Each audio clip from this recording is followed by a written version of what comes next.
안녕하세요. 김경열입니다. 제가 대한병원의사협의회 홍보의사 자격으로 내년 1월 2일에 열리는 대한의사협회 회장 선거에 나가시는 후보자분들을 인터뷰하게 됐습니다.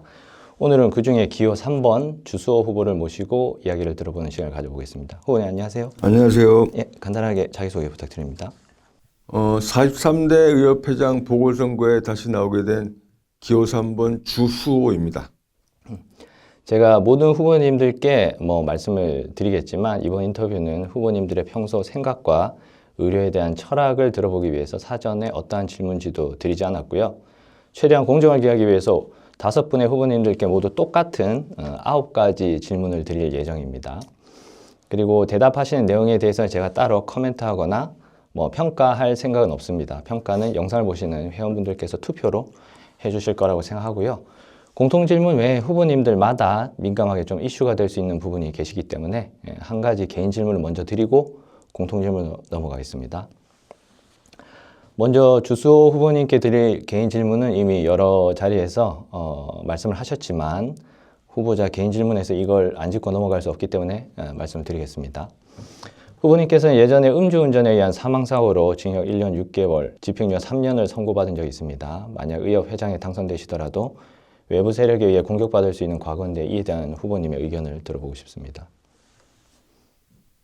8년 전에 음주 상태로 운전하다가 과실치사로 집행유예를 받았던 것은 사실이고요. 그 일로 인해서 유가족들에게 지금도 여전히 마음에 짐이 되고 죄송한 말씀을 전달을 합니다. 몇 가지 이제 짚어야 될 부분들은 이 일을 가지고 이제 현재 우리 의사들 중에서 일부가 익명 사이트에서 사실과 다른 얘기들을 많이 하고 있는데, 첫 번째 제가 무슨 뺑소니를 했다. 그 다음에 이제 음주로 인한 과실치사가 분명한데 음주 살인마라는 식으로 이렇게 음해들 하는데 그런 건 좀 지양했으면 좋겠고요. 어쨌든 저는 그 당시에 현장을 지키면서 앰뷸런스가 와서 망자를 이제 모시고 갈 때까지 현장을 지켰었고, 바로 경찰서 가서 사실대로 모든 경위들을 설명을 드리고 망자의 빈소가 차려진 당일부터 빈소에 찾아가서 유가족들에게 사죄드리고 진솔하게 제가 사후처리에 잘했기 때문에 당시 유가족들이 합의도 해드리고, 그다음에 유가족뿐만 아니라 지인들까지 선처를 바란다는 그런 탄원서를 써줘서 그랬기 때문에 이제 집행유예가 나왔다고 생각을 하고요. 그와 별개로 제가 회장이 됐을 때 혹시라도 외부에서 이거를 공격의 빌미로 삼지 않을까라는 그런 이제 우려들이 많이 있으신데 저는 그렇지 않다고 봐요. 왜냐하면 이미 금년 3월 달에도 이 문제가 있었을 때, 불거졌을 때 언론에서 하루 정도 다루고 더 이상 다루질 않았습니다. 왜냐하면은 좀 전에 말씀드린 것처럼 제가 사후 처리를 깨끗하게 했고, 그 다음에 자숙하는 의미로 그날 이후로 다들 아시는 것처럼 제가 운전대를 잡지 않고 이제 대중교통만을 이용하고 있습니다. 그래서 이런 나름대로의 자숙하는 모습들을 언론에서도 기자분들이 이해했기 때문에 이 문제를 계속해서 뭐라 해야 될까, 비난하지는 않는다고 보여지고요. 회장이 되고 나면 한두 군데서 언급은 되겠죠. 사실관계를 짚긴 하겠지만 이걸로 인해서 의협회장을 하면 안 된다라는 식의 그러한 기사나 논조는 저는 없을 거라고 봐요. 지금까지 그래왔던 것처럼. 왜냐하면 지금도 제가 활동을 하고 있는 상태에서 언론들이 상당히 많은 접촉을 해옵니다. 접촉을 해온다는 얘기는 제가 의료계의 스피커로서 충분히 자격이 있기 때문에 그 언론이 접촉을 해오는 것이고요. 제가 회장이 되고 나서도 이런 문제는 사실관계를 한 번 정도는 짚을 수 있겠지만, 그래서 주수호라는 사람이 의협회장하면 하면 안 된다라는 그러한 언론의 논조는 없을 거라고 생각하니까 그분은 너무 걱정 안 하셔도 될 것으로 생각합니다. 알겠습니다. 그 다음 공통 질문으로 넘어가겠습니다. 제가 5분의 후보님들께 완전히 똑같은 질문을 드리기 위해서 미리 준비해온 질문지를 그대로 읽을 건데 거기에 대해서 후보자님과 시청자분들의 양해를 먼저 좀 부탁드리고요. 첫 번째 공통 질문입니다. 의사사회는 좀 정형화된 코스라는 게 있어서 어떤 직역에서 일하고 있다는 걸 알면 그 사람의 현재 상황이나 성향 등을 어느 정도 예측할 수 있는데, 그렇기 때문에 후보님들께서 과거 의과대학 졸업 후 이때까지 거쳐오신 직역과 경력을 들어보는 게 회원분들의 선택에 상당히 도움이 될 거라고 생각합니다. 후보님께서 의과대학 졸업 후 거친 직역들 그리고 주요 경력에 대해서 들려주셨으면 좋겠습니다. 저는 졸업하고 나서 인터넷 레지던트를 거치지 않고 바로 공중보건의로 갔습니다. 그 이유는 그 학교라는 의과대학 이 전형적인 틀이 너무너무 힘들어서 일단은 병원을 좀 벗어나고 싶어서 군대를 갔었고, 근데 이제 공중보건의가 돼서 3년 동안 횡성군 보건소에서 근무했는데요. 처음에 갔더니 황당하게도 모자보건센터 발령을 내리더라고요. 우리 의사들은 다 아는 거지만 의과대학 졸업하고 나서 바로 모자보건센터 가서 이제 그 애를 받는다는 게 불가능한 일이거든요. 근데 우리 때는 그렇게 돼가지고 단 4주간의 의료원 실습을 마치고 그리고 모자보건센터 가서 1년 동안 제가 근무를 했어요. 다행히 1년 동안 50케이스 정도 분만을 받았는데 크게 사고는 없었고 그 모자보건센터에서 근무하는 도중에 제가 이제 우리 집사람이랑 애한테 큰 죄를 하나 졌는데 우리 집사람이 이제 산딸이 다 가까워서 서울에 이제 자기 친정에 가 있었고 밤중에 전화가 왔더라고요. 진통이 와서 산통이 와서 병원으로 갔다고. 그래서 이제 그 새벽쯤이었던 기억하는데 제가 그럼 아침에 보건소에 연락해서 산모가 없으면 내가 서울 올라가겠다고. 그래서 아침에 이제 보건소에 연락했더니 산모가 들어와 있는 거예요. 그래서 좀 우리 집사람이 이제 우리 애 낳는 산통의 기간 동안 저는 횡성군 모자보건센터에서 다른 사람의 이제 애를 받고 있었었고요. 1년 정도 모자보건센터 근무하고 났더니 좀 지루하기도 하고 그래서 그 다음 2년은 보건 주소로 가지 않고 좀 많은 환자를 보고 싶어서 보건소 진료실에 있었어요. 그러니까 저는 3년 동안 그 횡성군 보건소에서 근무했고요. 그 근무를 마치고 나서 이제 인턴 레지던트를 마치고 그다음에 외과 전문의가 되고 나서 우리 때 이제 펠로우들이 많이 생길 때인데 초반에 안 그래도 이제 교실에 있는 선배님들이 좀 펠로우 하라고. 근데 저는 절대로 안 합니다. 저는 펠로우는 절대로 안 하겠다고 얘기를 하고 나와서 전문의로서 지금의 이제 을지병원, 강남 을지병원인데 그때는 안세병원이었어요. 그래서 안세병원에서 외과 과장으로 5년 정도 근무하고 5년 정도 근무하면서 나오게 된 이유는 외과 의사로서의 비애를 좀 느꼈어요, 거기서. 그 원장님이 이제 우리 산부인과 원장님이시고 저보다 이제 대학교 상당히 선배님이신데 지금도 그렇지만 그때는 외과 의사가 병원에 이렇게 벌어줄 수 있는 게 별로 없었어요. 뭐 나름대로 이제 그 수술은 나름대로 열심히 했는데 보니까 나중에 들어온 다른 과 후배들, 산부인과나 마취과 후배들이 저보다 얼굴 많이 봤더라고요. 그래서 제가 원장님한테 따졌어요. 이게 말이 되느냐. 그때 원장님이 저한테 하는 얘기가 딱 한마디예요. 주과장 얘기하는 거 충분히 이해가 되는데 니네 외과는 벌어주는 게 없지 않느냐. 그래서 제가 그랬어요. 그럼 외과를 없애셔라. 산부인과 수술하다가 여기 그 장에 구멍 나고 그러면 다 들어갔고 내가 그거 다 뒤처리하고 그러는 건데 어쨌든 그래서 더 이상 그 외과 의사로서 외과 과장으로서 병원에 근무하는 것이 나한테도 그렇고 그 비애를 느껴서 그래서 개업을 합니다. 그래서 개포동에 이제 주소외과라고 개업을 하는데 주소외과라고 개업하는 그때부터 선배들한테 이제 여러 가지 제가 어드바이스를 들었는데 선배들이 그랬어요. 절대로 외과로 개업해서 못 버틴다. 그것도 서울 강남에서. 우리라고 외과 간판 걸고 강남에서 개업하고 싶지 않았겠느냐. 대한민국 현실상 외과 간판을 걸고 그것도 강남에서 개업하는 거는 불가능하다. 그래서 제가 그랬어요, 그때. 외과 전문의가 외과로 개업하는 게 당연한 거 아니냐. 해보겠다.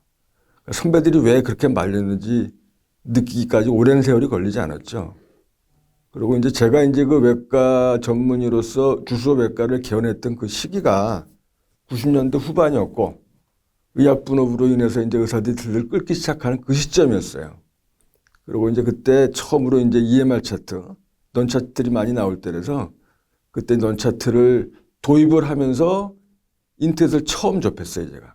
그래서 그때 인터넷 접해서 그때 우리 의사들에게 유일한 포탈이 메디게이트였었고 그 메디게이트에 제가 그 의사로서 느끼는 여러 가지 의료제도의 불합리한 점, 환자를 보면서 느끼는 비애 이런 글들을 쓰면서 제가 이름이 알려져서 그래서 2000년도 의쟁투 대변인과 하게 된 거였고요. 뭐 그 이유는 이제 아시는 분들은 아시겠지만 대변인 할 때 6개월 정도 병원을 이제 휴업을 했었었고 대변인 상근직이니까 6개월 그러니까 의쟁투 대변인 할 때 병원을 한 6, 7개월 정도 문을 닫았었고 그리고 다시 개업을 했다가 신상지 집행부에 공보이사로 들어가면서 다시 한 2년 정도 처음에는 후배한테 와서 이제 병원을 좀 봐달라고 그러고 이제 후배한테 월급을 줬는데 월급줄도 잘 안 나오더라고요. 그래서 이제 취업을 좀 했었었고 그리고 신상집행부 끝내면서 다시 들어가서 이제 병원을 하고 그러다가 2006년도, 2007년도 그 의협회장 보궐선거에 나오면서 그날로 병원은 접었어요. 그 접는 과정에서 비애도 많았고 참 뭐라 아쉬움도 많았는데 어쨌든 그때까지만 해도 외과 의사가 서울에서 강남에서 개원한다는 것이 불가능하다는 것이 대한민국의 의료의 현실이다. 제가 이제 글도 썼었는데 어떤 날은 하루 종일 자질구레한 수술을 해요. 어떤 날은 거의 밥도 못 먹을 정도로. 그런데 비급여가 하나도 없다 보니까 그런 날 총 수입이 한 60만 원밖에 안 되는 거예요. 그러니까 외과 환자를 열심히 보는데도 불구하고 그리고 저한테 찾아온 환자들이 이 개포동에 있었지만 아주 멀리서 많이 왔어요. 저기 광진구에서부터 해갖고 강넘에서도 왜 주변의 외과에서 그런 수술들 안 해주니까 뭐 간단한 저는 그때 수술했던 게 부분 마취로 가능한 수술은 다 했단 말이죠. 다 급여로. 그러다 보니까 이제 여기저기서 얘기를 듣고 와서 환자들이 어떤 때는 하루 종일 이제 그 자질구레한 수술을 하는데도 불구하고 한 달 끝나고 며칠 보게 되면 참 황당한 거예요. 뭐 그래서 그런저런 이유로 아마 제가 의료계에 투신하게 된 이유도 그런 게 있었을 거예요. 레지던트 하면서 느꼈던 여러 가지 문제점, 공중보건이 하면서 느꼈던, 그 다음에 병원에 봉직하면서 느꼈던, 그 다음에 이제 개원하면서 느꼈었던 대한민국의 의사들이 갖고 있는 비애, 이런 비애들을 우리가 큰 틀에서 정책으로 풀어야 된다. 아마 그런 의미로 제가 이런 의료계에 투신하게 된 배경이라고 생각을 합니다. 네. 그럼 두 번째 질문을 드리겠습니다. 이번 의료대란은 올해 초 갑작스러운 의대 정원 2,000명 증원으로 시작됐는데 현재 수능이 끝나고 몇몇 대학들은 수시 합격자를 발표하고 있습니다. 현재 의대생들의 99%가 수업을 거부한 상태로 진급이 불가능한데 신입생 4,500명이 더 입학하게 된다면 의대 교육에 큰 혼란이 올 것 같습니다. 이를 해결하기 위한 또는 그 부작용을 최소화하기 위해 의협이 어떤 역할을 할 수 있을지 후보님의 생각을 들어보고 싶습니다. 참 안타까운 게 의대 정원 증원 문제가 처음 불거졌을 때 우리 의료계에서 일관되게 정부에 요구했던 것이 증원을 하지 말고 그냥 예전처럼 뽑으라는 거였잖아요. 그러고 나서 그때마다 우리가 이제 정부에 지적했던 게 이 시기를 놓치게 되면 어느 시기가 되게 되면 2025년도 신입생이 들어올 수밖에 없으니까 그때가 되면 더 큰 혼란이 생길 수밖에 없다. 그래서 그 전에 2025년도 입학 정원 증원을 빨리 문제를 해결하라고 주장했음에도 불구하고 정부에서 심지어는 12월까지 기다리면 자기네들이 이긴다는 식으로 해서 지금까지 끌고 왔어요. 그럼 지금은 어떻게 할 것이냐. 이미 수시에 합격한 학생 수가 제가 기억하기로는 정상적인 3천 몇십 명의 우리 그 입학 정원보다 많은 수가 이미 뽑혀져 버렸어요. 그리고 이제 정시가 스톱하지 않게 되면은 4,500명이 2025 학번이 생기게 되는데 그럼 그 다음에 어떻게 할 것이냐. 그걸 그냥 인정하고 갈 것이냐. 전 그건 아니라고 보는 게 우리가 지금까지 의대 정원 증원에 대해서 문제를 삼았던 여러 가지 이유 중에 하나는 물론 의사가 부족하지 않은데 증원을 하게 되면 안 된다는 얘기도 있었지만 그거 말고도 현실적으로 제대로 된 교육이 이루어질 수 없기 때문에 하면 안 된다는 거였거든요. 근데 현실은 지금 이대로 가게 되면은 2025년 신학기가 되면은 2024학년도 4학번 쉬었던 3,000명, 그 다음에 2025년도에 들어오게 된 4,500명, 7,500명이 일단 들어오게 된단 말이죠. 그럼 수업이 불가능해요. 그래서 이제 이거는 의료계 내에서 중지를 모아서 우리가 어느 정도 안을 만들고 당사자들한테 이제 양해를 구하거나 당사자들이 동의해야 될 거지만 저는 방법 하나밖에 없다고 봐요. 이미 2024년도 입학생들 중에서 군대 간 인원 숫자가 굉장히 많아요. 이 숫자가 어느 정도 파악을 해야 될 거고. 그 다음에 2025년도에 들어올 신입생들 중에서도 군대에 갈 사람들 얼마나 되는지 일단 파악을 해서 그러면은 2025년도에 수업을 해야 될 사람들이 몇 명인가를 우선 우리가 파악을 해야 돼요. 그리고 현재 대학에서 제대로 수업시킬 수 있는 숫자, 그 숫자를 가지고 남는 숫자에 대해서는 자발적으로 1년 정도 본인들이 어떤 자기 개발을 한다든지 아니면 해외 연수를 간다든지 하는 그런 여러 가지 방안을 제시해서 물론 제일 중요한 건 당사자들이 동의해야 되는데 그래서 2025년도에는 2025년도에 강의가 제대로 될 수 있는 숫자 3,000명, 3,000명 정도 수업을 하고 2026년도는 뽑지 말아야 돼요. 그래서 이 나머지는 2026년도에 수업을 받는 걸로 해서 1년씩 미뤄지는 거겠죠. 그 다음에는 늘어난 1,500명은 어떻게 할 것이냐. 이 늘어난 1,500명은 2027년도부터 5년간에 제 생각 5년간에 매년 300명씩을 들뽑아서 총량을 맞춰야 된다. 이게 현재 제 생각이고요. 이거를 의료계 내에서 제가 회장이 되면 은원들을 거쳐서 이런 안들이 만약 받아들인다면 그 다음에는 당사자들인 의대생들과 부모님들과 함께 이 문제를 논의를 해야 될 거라고 생각하는데 현재 제가 생각하는 건 이것밖에 방법이 없다고 생각이 되는 이유가 그 많은 숫자 한꺼번에 수업을 못 하거든요. 그 수업을 받게 되면 이 2025년도에 수업 받게 되는 6,000이나 7,000명들은 앞으로 10년 동안 계속해서 제대로 수업 못 받고 수능 못 받는 상황이 연장될 수밖에 없어요. 그래서 의료계의 이 세대들은 아주 불행한 세대로 남을 수밖에 없기 때문에 1년간의 고통이 있더라도 앞으로 있는 10년이나 11년 동안의 고통을 줄이기 위해서는 제가 생각하는 나눠서 2026년도 정원을 2026년도 입학을 중지시키고 2025년도에 둘로 나눠서 수업을 받는 것이 현재로서는 제가 판단하기에는 가장 그나마 할 수 있는 방안이 아니겠느냐 그렇게 생각을 합니다. 알겠습니다. 그다음 세 번째 질문은 사직 전공의 선생님들에 대한 것입니다. 현재 박단 대전협 비대위원장이 사직 전공의 대표로 의협 비대위에 소속돼서 활동하고 있는데 박단 위원장의 대표성을 인정할 수 없다고 말씀하시는 분들도 일부 계신 것 같습니다. 이에 대한 후보님의 의견이 궁금합니다.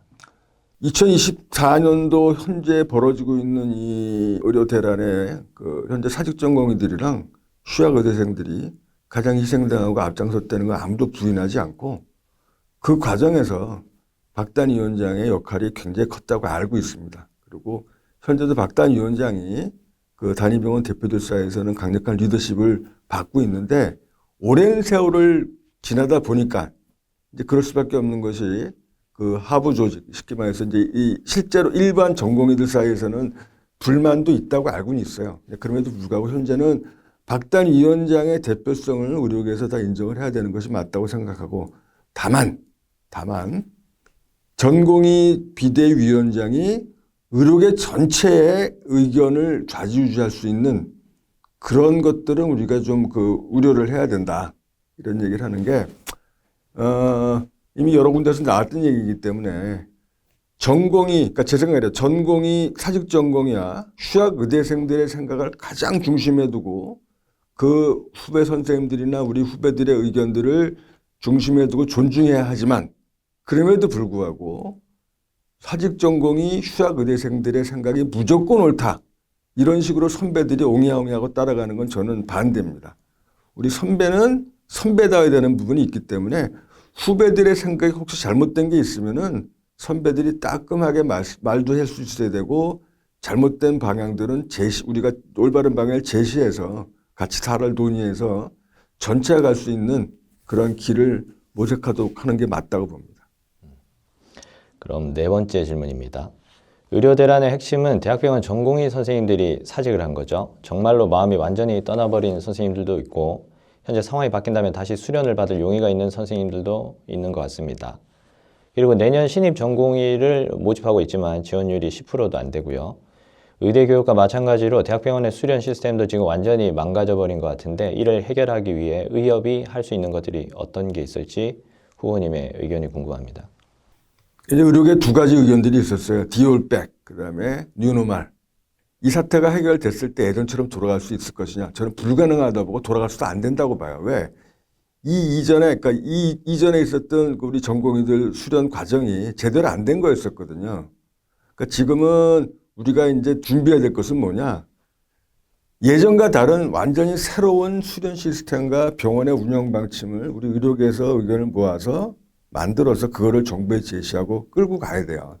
우리가 주장했던 것 중에 하나가 전문의 중심 병원이 된다고 주장을 했는데 우리가 말하는 전문의 중심 병원은 레지던트 수보다 훨씬 많은 전문의가 있어야지만 전공의들을 노동자 내지는 근로자를 생각하지 않고 수련이로 생각해서 수련을 해주고 제대로 교육을 해준다는 게 우리 생각인데 그게 그리고 맞는 방향인데 저는 정부의 방침을 보면은 전문의 중심 병원이라고 말하면서 전공의 숫자는 줄어들었으니까 비율적으로 전문의가 많아졌던 거고 이 숫자가 적어진 전공의들을 PA로 대체하고 있는 게 정부의 방침이고 그 방침에 일부 병원들이 좀 동조하고 있단 말이죠. 그래서 지금 의료계 리더십이 빨리 중요하다는 것이 의료계의 확고한 리더십으로 이 병원 당국이 정부의 잘못하는 이 전문의 중심이 아니라 PA 중심의 병원을 만드는 거에 대해서 병원 당국, 병원장이나 의료원장들이 같이 반대할 수 있는 그러한 우리가 공동 전선을 피는 게 중요하다고 생각을 하고요. 어쨌든 간에 이전과는 다른 새로운 수련 시스템이나 새로운 병원 환경을 만들어야 되는데 그게 하루아침엔 불가능할 것이다. 그럼에도 불구하고 우리가 가야 될 공동의 목표를 내부에서 빨리 의견 수렴을 해서 그 공동의 목표가 이루어질 수 있도록 정부도 압박하고 정치권도 압박하고 언론도 설득하는 작업이 필요하다고 저는 그렇게 생각합니다. 5번째 질문은 좀 민감한 내용입니다. 현재 사직전공의 선생님 2명이 블랙리스트 유포에 의한 스토킹 혐의로 구치소에 구속된 상태로 재판이 진행 중입니다. 후보자께서 이에 대해 무슨 의견을 가지고 계신지 그리고 회장이 되신다면 어떤 일을 하실 건지 말씀해 주시면 감사드리겠습니다. 이건 제가 저기 공개적으로 입장도 표명을 했었고 여러 번 그 페이스북에 포스팅도 했었는데요. 실정법을 어긴 거는 분명히 맞아요. 그래서 잘못했고 사회적으로 비판의 대상이 되는 거에 대해서도 어쩔 수 없어요. 다만 이제 우리가 지적하고 싶은 거는 이게 과연 구속 수사가 돼야 될 사항이냐. 그 부분에 대해서는 이제 또 의견들이 있더라고요. 그저께인가 제가 이제 이 사직전공이 구속된 사직전공이 2차 공판을 갔다 왔는데 2차 공판을 간다라고 이제 그 의사들 사이트에 글을 올렸더니 저한테 슈터나 메시지가 몇 군데서 왔었어요. 그 온 사람들이 누구냐면은 이 블랙리스트에 올라간 당사자들이 보낸 거예요, 저한테. 아쉽다. 주소 선생님 상당히 존경했는데 왜 그 구속돼 있는 전공의 생각만 하고 고통받고 있는 자기 생각들은 안 하느냐 이런 얘기를 하더라고요. 그래서 제가 답을 줬어요. 제가 그 구속된 전공의에 대해서 무조건 온정주의 입장에서 도와주자는 얘기를 한 건 저건 절대로 없다. 잘못한 부분은 잘못한 부분대로 지적받아야 되는 게 맞다. 왜? 사직을 자율적으로 한 것도 우리 본인들의 개인 자유의 의사한 거고 여러 가지 사정에 의해서 병원에 남은 전공의들도 개인의 의사에 의한 거기 때문에 그런 거를 블랙리스트 같은 것으로 옥죄는 것은 물론 선의를 갖고 한 거지만 그건 잘못됐기 때문에 책임을 져야 된다. 그럼에도 불구하고 모든 증거가 다 드러난 상태에서 도주인멸의 그 의사가 없는 상태에서 구속에다가 보석까지 기각한 거는 정치적 탄압이다. 그렇기 때문에 잘못된 후배들에도 우리 후배니까 우리 선배들이 선찰할 수 있도록 도와주고 어려움에 처한 상황은 우리 도와주는 게 맞다. 그게 현재 제 입장이고요. 앞으로도 같을 겁니다.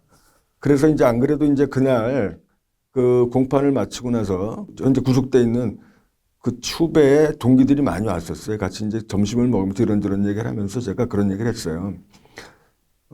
제가 볼 때는 도와줄 수 있는 것 중에 가장 중요한 거는 조용히 동기들, 친구들이 현재 구속돼 있는 그 친구가 어떤 친구였는지에 대해서 진솔하게 좀 써서 그 재판부에도 좀 전달하면 좋겠다 이런 얘기를 했더니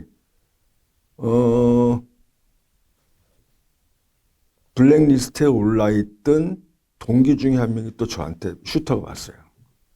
자기는 그 친구가 그 친구인지 몰랐대. 구속돼 있는 그 친구가 자기 동기인지 몰랐다는 거예요. 그래서 자기도 돕는 방법이 있으면 도우면 좋겠다.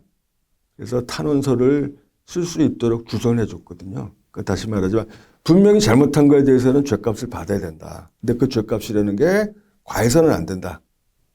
그 죗값을 죗값대로 받도록 하되 그 재판 과정이라든지 죗값을 받는 과정에서 형평성의 원칙은 맞아야 된다. 우리 사회에서 훨씬 더 많은 잘못인 정치인들 다 불구속 상태에서 대법원 갈 때까지 자유로운 상태에서 수사받고 있는데 그 앳된 전공의가 선의에 의해서 그렇게 했던 건데 잘못이지만 현재는 그리고 본인이 잘못을 다 인정하고 있는 상태에서 보석도 시켜주지 않고 지금 저기 혼자 감옥에 있는데 그거를 선배들이 잘못한 부분이 있으니까 너 혼자 벌 받아라라고 놔두는 것은 선배된 도리도 아니고 우리 의사의 결정력 태치는 부분이기 때문에 이 부분은 적극적으로 도와줄 생각이 있고 제가 회장이 되더라도 다시 말해 똑같은 입장을 가지고 잘못된 부분은 잘못된 부분대로 법의 심판을 받도록 하되 그 법의 심판을 받는 과정에서 이 젊은 선생님이 나름대로 의료계의 어떤 그 잘못된 대한민국의 의료를 고치는 과정에서 이 이탈한 전공의들을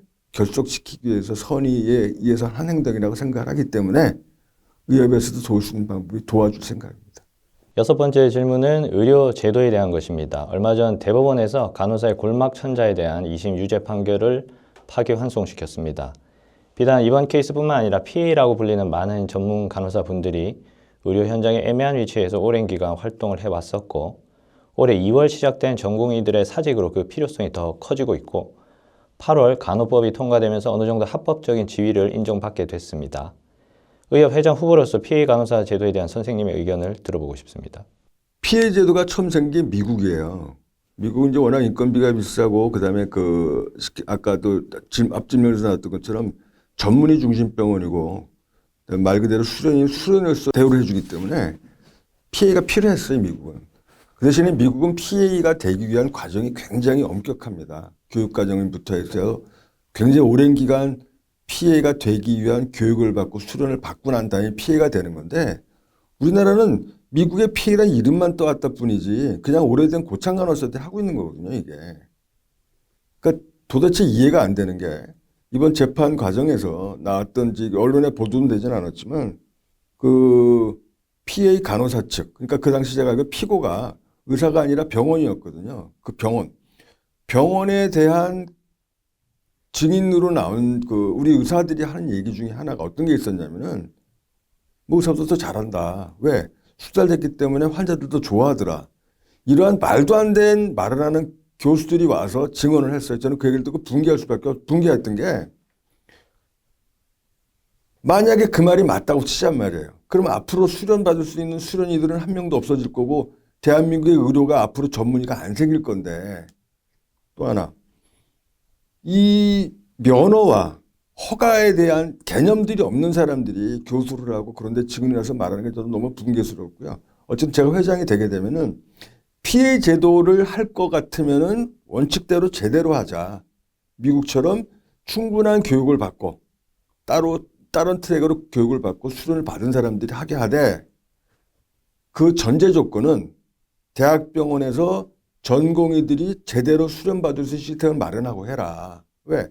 전공의들이 제대로 된 수련을 받아야지만 이 전공의들이 전문의가 될 것이고 또 전문의가 되고 나서 또 다른 후배들을 수련을 시켜야 되는데 지금처럼 전문의가 되기 위한 과정에 있는 수련의들이 해야 될 일들을 병원이 편화되는 이유로 교수가 손발이 잘 만드는 이유로 PA들한테 넘겨주기 시작하면은 전문의가 되기 위한 수련의들이 병원에 와서 배울 수 있는 수련받을 수 있는 과정, 수련받을 수 있는 기회가 박탈되는 거란 말이에요.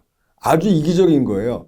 현재 교수 자기가 편하겠다고 대한민국의 미래 의료를 망가뜨리고 있는 거기 때문에 이 부분은 두 가지로 제가 말씀드리고 싶어요. 우선 정부에는 PA 제도를 만들 것 같으면 제대로 만들자. 제대로 만들 때 우리 의사들이 그 만드는 과정에서 적극적으로 개입해서 하도록 하고 두 번째, 현재 잘못된 PA 제도를 운영하고 있는 대학병원과 이 제도에 동참하고 있는 교수들에 대해서는 제가 회장이 되게 되면 분명히 지적을 하고 그런 부분을 못하도록 제가 강력하게 공고내주는 문제를 삼을 겁니다. 일곱 번째 질문입니다.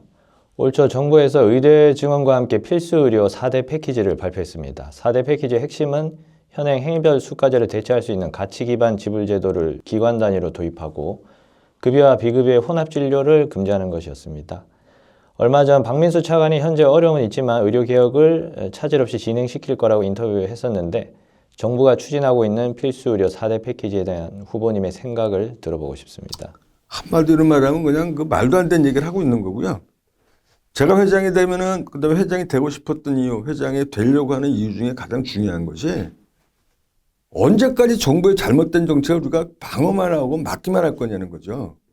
저는 이 4대 패키지 같은 거 아예 그냥 다 백지화 시켜버리고 왜 대한민국의 필수 의료가 계속해서 몰락하고 있는지 왜 의사들이 필수 의료에 지원하고 있지 않는지에 대한 근본적인 문제부터 시작해서 그 근본적인 문제를 해결할 수 있는 큰 목표를 의료계가 선도에서 정부를 설득하고 정치권을 설득하려고 하는 거고요. 하나만 거기서 있는 그 필수 의료 패키지 중에서 첫 번째 나왔던 지불제도 개선 문제가 먼저 얘기하면은 지불제도 개선에 대해서는 제 입장은 확고해. 20년 전이나 지금이나. 무슨 얘기냐. 행위별 수가가 원가에 미달한 상태에서 지불제도 개선이라는 건 개소리다. 왜? 행위별 수가가 원가 이상이 돼서 의료비가 많이 급등하기 때문에 그 다음에 나오는 게 총액계약제나 인두제가 나오는 거거든요. 근데 우리나라는 행위별 수가 자체가 아주 저수가인데 이 상태에서 인두제 내지는 총액계약제를 얘기한다는 것이 대한민국의 의료가 얼마나 잘못된 건가를 나타내는 방증이라고 봐요. 무슨 얘기냐?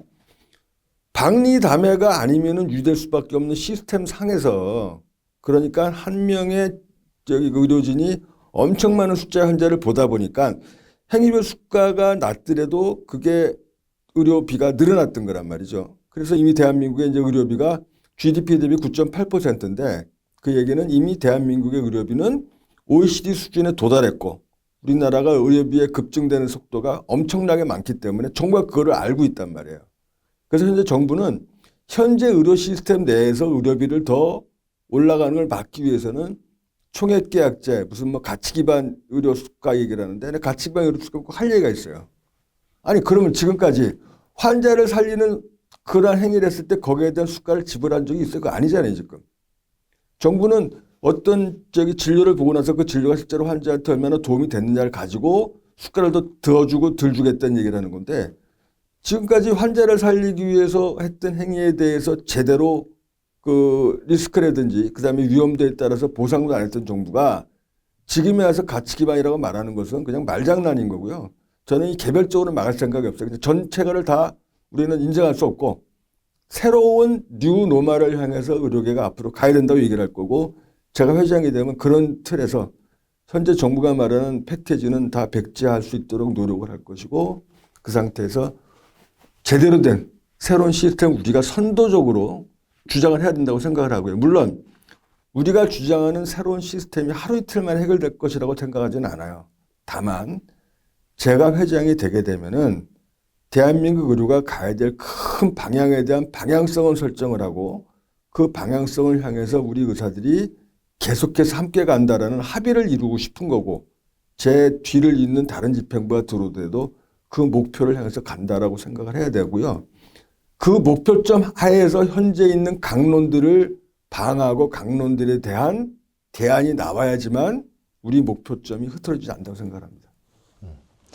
그다음 8번째 질문입니다. 앞선 질문과 약간 겹치는데 현재 건강보험 제정이 4년 뒤에 고갈될 것으로 예상되고 있고 의사들뿐만 아니라 정책 당국자 그리고 일반 국민들 사이에서도 현재의 의료보험 제도가 지속 가능하지 않다는 컨센서스가 어느 정도는 형성이 되고 있는 것 같습니다. 세계적으로 의료제도를 봤을 때 공공의료와 민간의료의 비율 그리고 보험제도의 다양성과 포괄성 또는 보장 정도에 따라서 여러 가지 형태의 의료제도가 존재하고 있는데 후보님이 보시기에 현재 우리나라의 의료제도가 지속 가능한지 그리고 그게 아니라면 대한민국의 미래를 위해 어떤 형태의 의료제도를 도입해야 할지 후보자분의 의견을 말씀해 주시면 감사드리겠습니다. 이 대한민국은 전 세계 어디도 없는 의료제도를 갖고 있는 나라예요. 무슨 얘기냐? 민간 의료기관이 공공의료기관의 역할을 하고 있는 게 대한민국이에요. 자기가 빚내서 은행에서 융자 받아서 뭐 처갓집돈까지 끌어다가 자기 자본으로 병원을 지었는데 자기 크고 작은 의료기관을 지었는데 의료기관을 운영하기 위해서 환자를 진료하는 방법이라든지 수가는 정부에서 정한 대로 할 수밖에 없는 거거든요. 그 말이 민간 의료기관이지 정부가 공공의료기관 하에서 다루고 있는 게 대한민국이란 말이죠. 그게 가능한 이유가 바로 요양기관 당형지정제라는 거예요. 요양기관이 뭐냐면 요양기관이라는 것은 국민건강보험 환자를 진료하는 의료기관을 요양기관이라 그래요. 그래서 요양기관 당형지정제라는 게 무슨 얘기냐. 대한민국에 있는 모든 의료기관은 특별한 예를 제외하고는 국민건강보험 환자를 무조건 봐야 된다는 게 요양기관 당연지정제고 그래서 이 당연지정제라는 용어 자체가 잘못됐고 왜?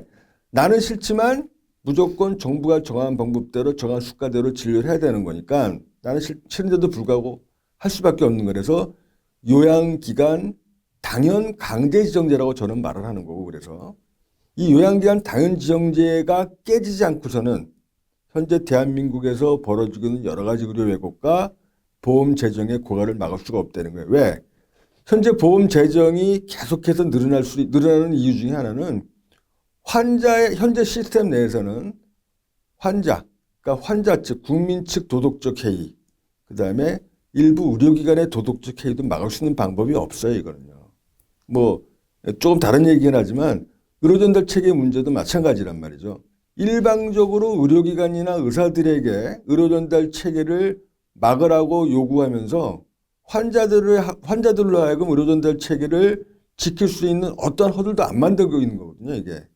그래서 저는 현재 국가 단일보험인 현재 국민건강보험제도는 깨야 된다. 깨고 다양한 형태의 민간의료보험이 도입이 돼서 국민건강보험과 경쟁하는 경쟁형 보험들이 생겨야 된다. 그 다음에 현재 단층 구조의 건강보험을 복층 구조로 바꿔야 된다. 자동차 보험처럼 가자는 게 제 생각이에요.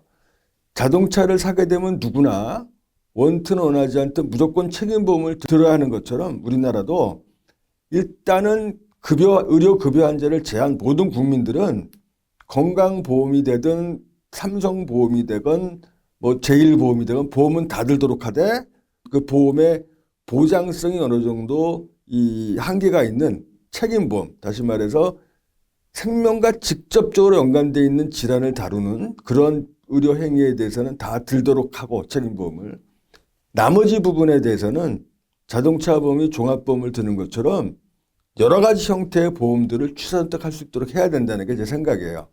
이런 주장을 오래전부터 했는데 이렇게 얘기를 하면은 반론을 피는 사람들이 이렇게 얘기를 해요.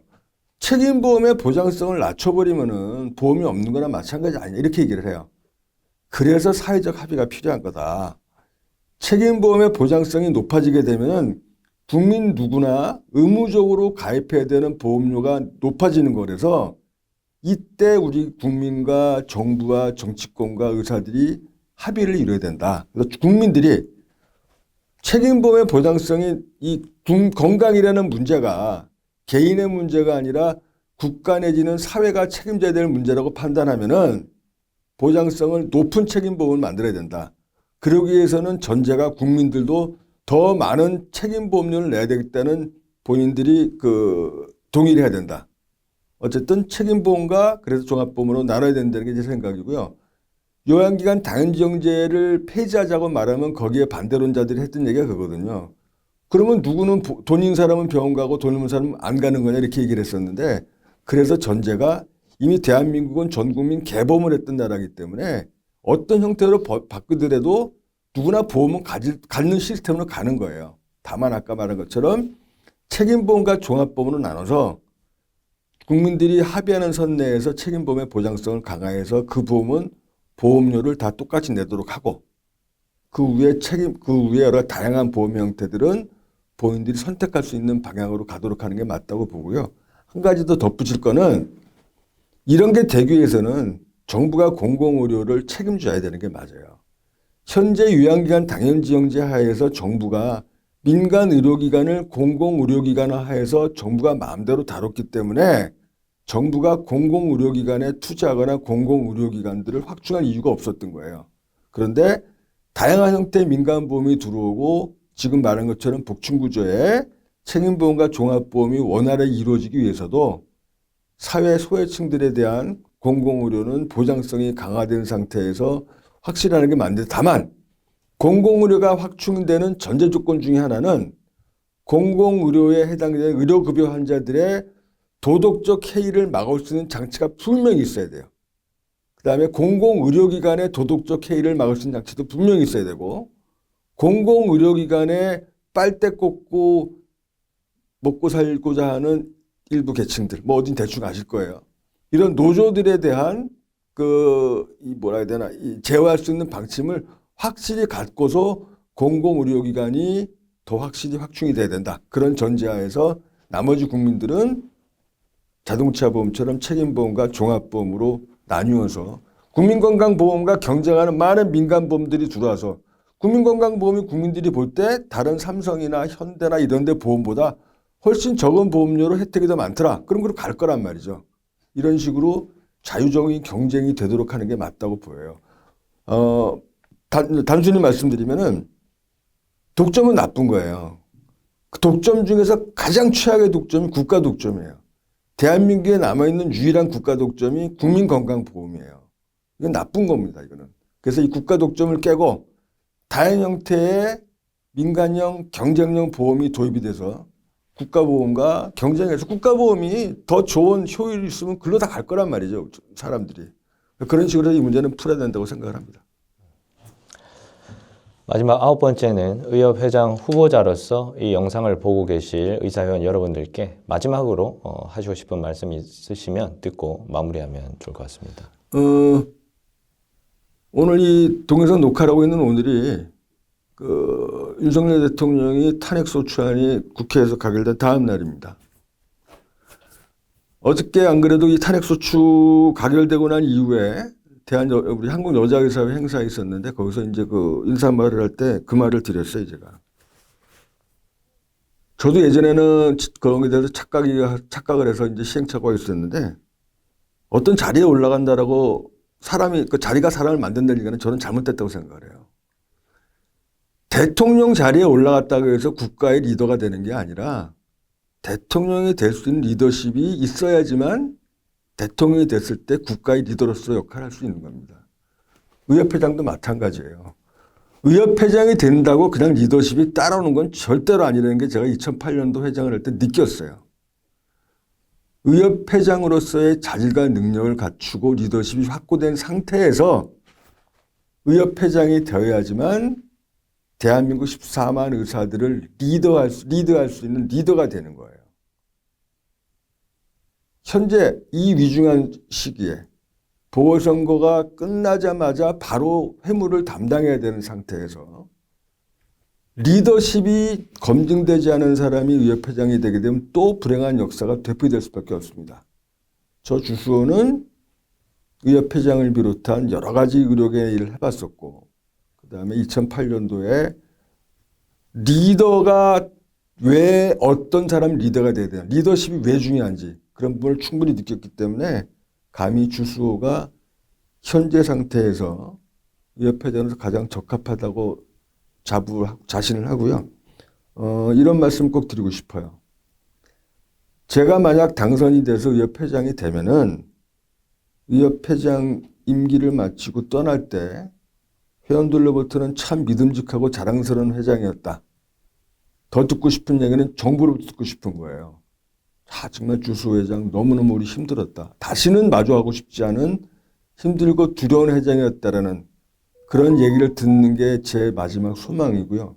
한 가지만 덧붙이면 저는 절대로 의료계에서 일을 하면서 의료계 바깥에 눈을 뻗친 적이 한 번도 없어요. 많은 정치권에부터 저한테 제안도 왔었지만 제 목표는 일관됐어요.